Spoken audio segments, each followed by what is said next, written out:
গঙ্গা স্নান সেরে আমি না একটু অফিস ক্যাম্পাসটা ঘুরে ঘুরে দেখছিলাম। ঘুরতে ঘুরতে আমার মনে হচ্ছিল আমি যেন শান্তিনিকেতন পৌঁছে গেছি। তারপরেই মশলার দোকানটায় এলাম। মশলার দোকানটায় এলাম আমি কিছু মশলা কিনবো বলে, কারণ আমার জন্য রীতাদি এখান থেকে কিছু মশলা নিয়ে যায়। তা কিনতে এসে দোকানটায় ঢুকে, আমি তো প্রথমবার ঢুকলাম, ঢুকে মনে হলো আমি পুরো শান্তিনিকেতন পৌঁছে গেছি। এই মশলার দোকানটা কিন্তু সম্পূর্ণ মহিলা দ্বারা পরিচালিত। এখানে যা যা সব মানে গুঁড়ো মশলা পাওয়া যায় সব মহিলারাই তৈরি করে। দোকানটায় ঢুকে আমি একটা জিনিস লক্ষ্য করলাম, খুব সাধারণ জিনিসপত্র দিয়ে দোকানটা কিন্তু অসাধারণভাবে সাজিয়ে রেখেছে। এটাকেই মনে হয় বলে শিল্পকলা।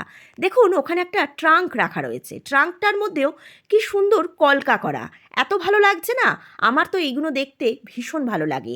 একটা কিন্তু কল রাখা রয়েছে, সেই গম কল যেখানে মশলা ভাঙে, দেখতে পাচ্ছেন? ছোট্ট মতন একটা কল, কি সুন্দর লাগছে দেখুন। আর বাইরের পরিবেশটা দেখতে পাচ্ছেন? আমার তো দারুণ লাগছে। আরেকটা জিনিস দেখাই, এই যে এই সাইকেলটা, সাইকেলটার মধ্যেও কি সুন্দর গাছ লাগিয়েছে, এত ভালো লাগছে না দেখতে? শীতটা তো এখন নেই বললেই চলে, তার মধ্যে গাছগুলো সব পাতাগুলো ঝরে গেছে, এবার নতুন পাতা আসার অপেক্ষায়। তার মধ্যে পড়ন্ত বিকেল, আর এরম সুন্দর পরিবেশ, একদম মনে হচ্ছে আমি শান্তিনিকেতন পৌঁছে গেছি।